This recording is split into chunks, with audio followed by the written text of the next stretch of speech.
Hey, what's up, everybody? I just wanted to make a video talking about your purpose. Now, this is something I've experienced myself, and I know a lot of you are experiencing this yourself, where every week we're just chasing a paycheck. We're just chasing to get paid, to pay our bills, to feed our families and ourselves, to keep clothing on ourselves, transportation. Like we always find ourselves chasing a paycheck to have these things in our life. And a lot of times we find ourselves where it's just enough. We're getting just enough just to survive and find ourselves in a job that we probably hate. We probably hate the job that we were doing, but we need it because if we go to another job, it might not pay the same what you're making now. So you find yourself chasing a paycheck, always looking for another job, and just completely upset with the situation that you're in. So today I want to talk about how to get out of that, how to get out of this place where you feel stuck and you just feel like life isn't good because this isn't how you're supposed to live. God did not create you to chase a paycheck.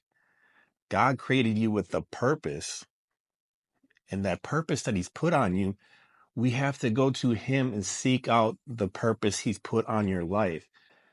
See, God is so gracious. He gave everybody a purpose from the day you were born. Before you even were brought into this world, he had a purpose for your life.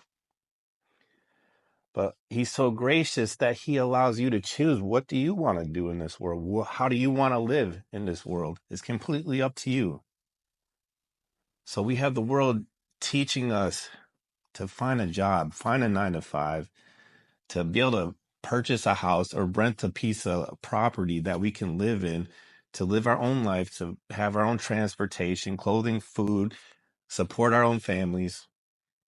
But a lot of times we find ourselves doing things that we don't want to do. We don't want to wake up early, work 12-hour days, come home, eat, sleep, get up, go work another 12-hour day or 12 hours a day, come home and sleep, barely see any of your family members. Life just goes by like that. And your life just speeds on by. And every moment you catch yourself thinking about it, and you're just like, where did I go wrong? Like, what happened? 10 years goes by so quick, and you look back and you barely remember any of it because it happened so fast. So I want to share today how to get out of that. God didn't create us to live like this, and there's a purpose on your life. If you find that purpose that God has instilled on your life, you can get out of that and live a life that is full of joy, and you're able to live and pay your bills and do everything else, but actually do it with a joyful heart and have this purpose that you feel like you were created for this one thing. So let's first look at Jeremiah 29:11. Jeremiah 29:11 says, "For I know the plans I have for you, declares the Lord, plans to prosper you and not to harm you, plans to give you hope and a future." So we see God has a plan for your life. He has instilled a purpose for your life before you were even born. And he has a plan for you. But like I said, he is so gracious that he allows you to choose, what do you want to do? Do you want to know what your purpose is? Do you want to seek God and see what he has for you?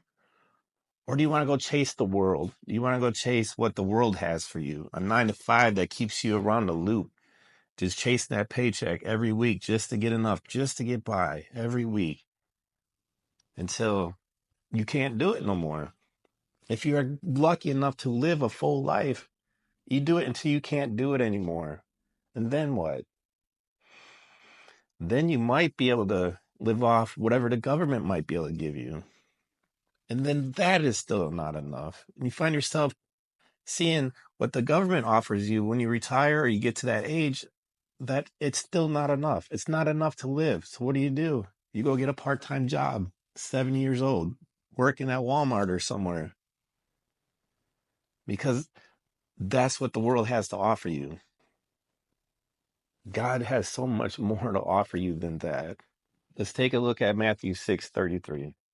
Matthew 6:33 says, But first seek the kingdom and his righteousness, and all these things will be given to you as well.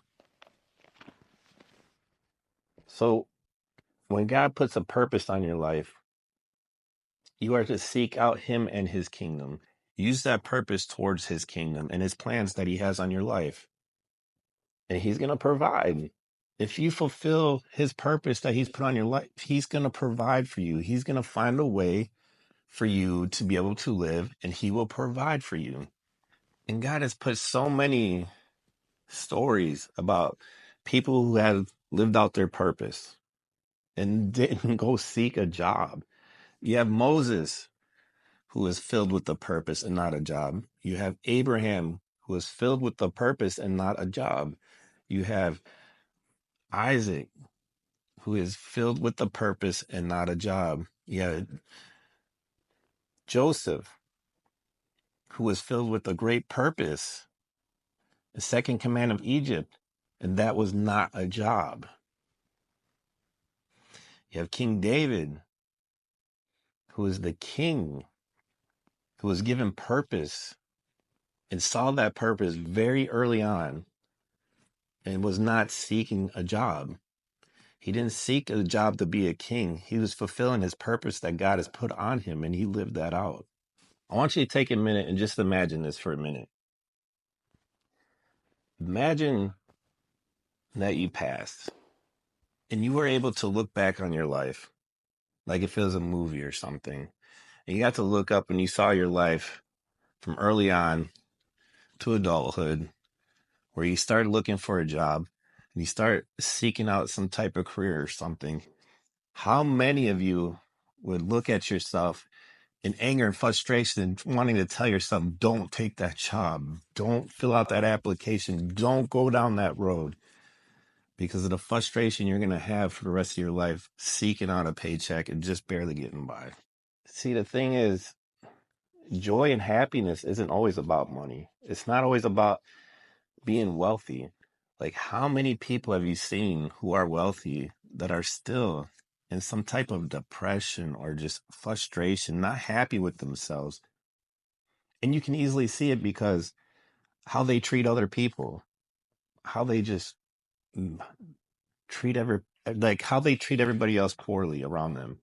Like, you can tell they're not happy, and they seem to have everything. And you would think, oh, they should be happy doing all these things with their family and helping other family members out, when you can clearly see it on them. They're not happy. It might be because of the things they had to do to get to where they are, all the years they wasted, or just the simple fact that money doesn't bring them happiness, that money doesn't fulfill them. Now, I'm not saying that money won't bring happiness, because obviously money can do a lot of great things in your life. It can help us who have maybe a family member who's sick and we able to pay for their medical bills. Whatever it is, money can always easily help us in many situations. But I'm saying not that source itself is going to bring pure happiness to you, because there's so many people that can tell you that actually have everything and they're not happy. And we see a lot of this too, though, with people who win the lottery, who had their whole life changed, brought millions of dollars into their life, had everything they wanted. There's so many of them wish they never won the lottery, because it broke up their family, or, certain things happened to them. Their characters changed, and they seen everybody else, how they treated them. It was always after their money, like so many reasons why. But it's just, obviously, the truth is that money itself is not going to it's not going to be the thing that makes you happy. Finding your purpose in your life will be the thing that will make you happy. You'll feel like you are doing something that you were created for. Because once you find what God's purpose is on your life, and you go out and live that purpose, it's not work. You don't get up and say, "Oh man, I have to go to work." You don't get up all frustrated looking to punch in somewhere. You don't wake up frustrated. You don't wake up frustrated that you have to go drive somewhere, go stay in some cubicle or whatever your job might be for the next 8, 10, 12, maybe 15 hours for some people. just to come home to go sleep and eat. When you are living your purpose-filled life that God has for you, you wake up with joy that you get to do this because it doesn't feel like work.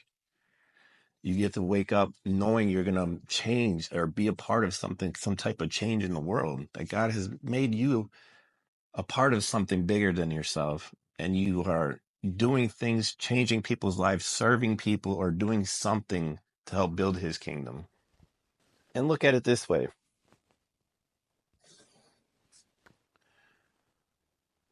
What happens when you chase a paycheck?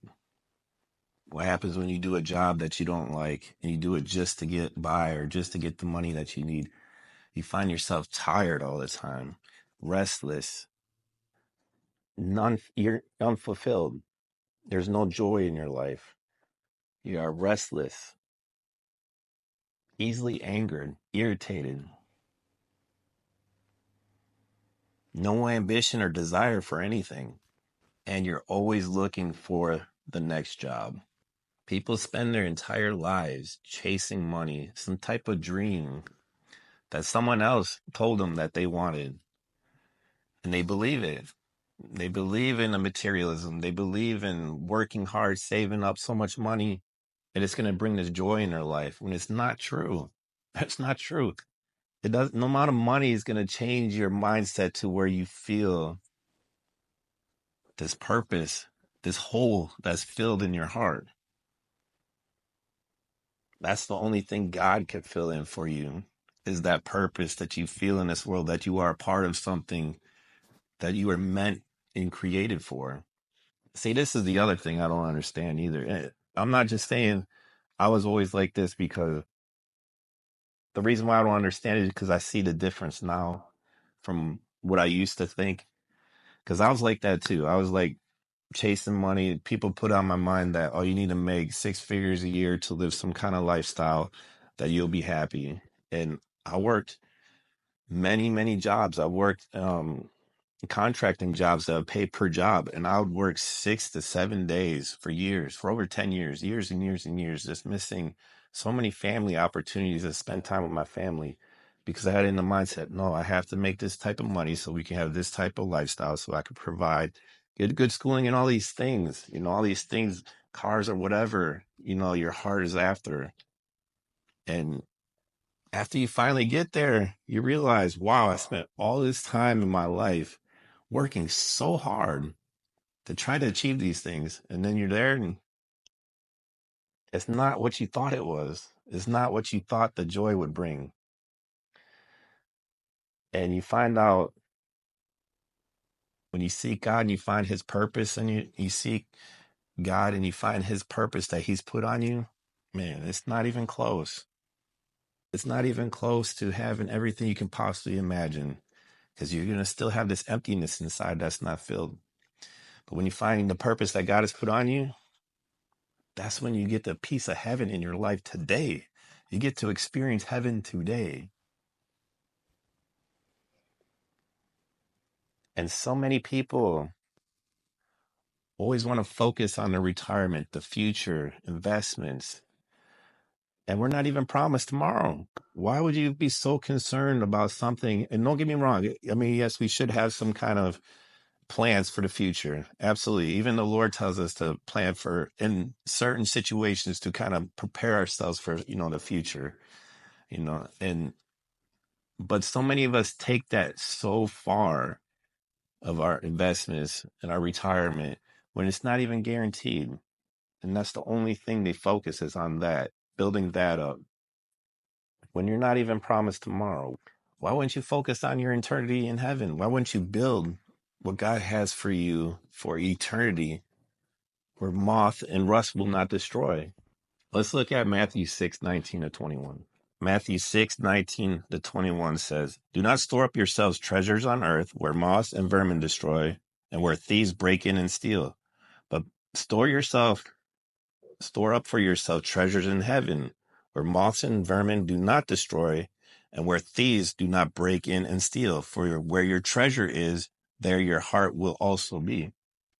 So we see the Lord talks about storing your treasures in heaven.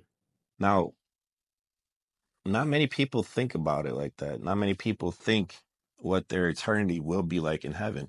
Most people just think and just let the idea, pass on by in their mind that, oh, we'll all be in heaven. We're all going to be like somewhat seen as equally before the Lord. We'll all look the same, and we're all going to just be happy and filled with joy. And then they think nothing else of it. Now, why else would God say to store your treasures in heaven if there's not something for you in heaven? If there's not something that He's going to give you in heaven? He is telling you this because there is something for you in heaven that you can build down here and deposit up there. I mean, can you imagine? Imagine someone who has stored up so much things in heaven, who has done everything the Lord has asked, and focus on heaven and his eternal life up there. And he gets there and he has all these wonderful things. The Lord is like, look, this is what you built in heaven. These are all your treasures and everything you have for eternity. Here they are to you. And then you get up there and you're like, oh man, Lord, what do you have for me? And he turns around, he picks up a box with just a couple things in it. It says, here's your treasures in heaven. Like, can you imagine that? You're talking about eternity. This isn't something that you can keep building up later on. This is what you deposited, and now you're receiving as you arrive in heaven. These are the things that are given to you as you arrive in heaven. And these are the things you'll have for eternity. For the rest, there's no limit in time. Everything outside of time, outside of everything, for eternity. These are the things that will be given to you. So if that promise is for you, why would you not be focused on building those treasures in heaven and less time focusing on building treasures here on earth where you cannot take a single thing with you? It makes no sense, right? And I fall victim of that too. I fall victim of wanting to build our treasures here on earth and focus on making investments and things like that and give very little thought to your eternity in heaven. And it took a while before finally, things start clicking and reading scripture and understanding that you're going to be given things in heaven. And the investing starts now. The investing starts here on earth. So you need to start investing now to receive those gifts in heaven. See, our biggest deception too in this world is to think that a job brings you life here on earth and not God. And a lot of people say, oh, I don't think like that. And you might not think like that, but what are your actions showing? Are your actions showing that you have more faith in this paycheck that you're about to receive than you do God? Are you doing things that you hate? Are you doing things that you're so frustrated and getting stressed out that might drive people to drink when they get home just to get away, just to cut that edge off? Or to do other things just to take some kind of relief from the daily grind? Those actions are showing you have more faith in that paycheck than you do in God because you haven't sought out God and found your purpose of what He wants you to do in your life. We have so much faith in our employers and little faith in God. God's looking at you, watching you, and He's just waiting. He's waiting. He's patiently waiting, saying, I'm here for you when you are ready. I'm here for you when you call upon me. I would love to give you what your purpose is. I would love to fulfill you with joy and everything I promised you in this book. Everything I promised you in this book. He's waiting to give to you, but you haven't asked for it. You haven't sought after Him.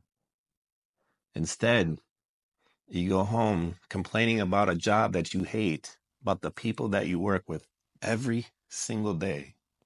You come home upset, talking about those people, and not a single thing about what God can do for you. I hope this doesn't I hope this doesn't hit too hard because I'm not trying to point fingers or make you feel guilty or bad in any type of way.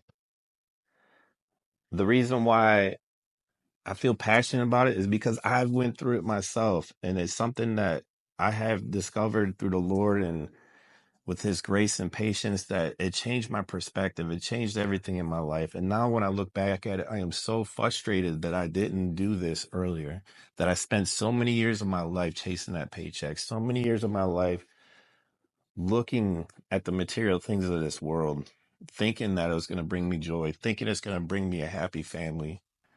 And none of it does. It's all an illusion. It's all a distraction.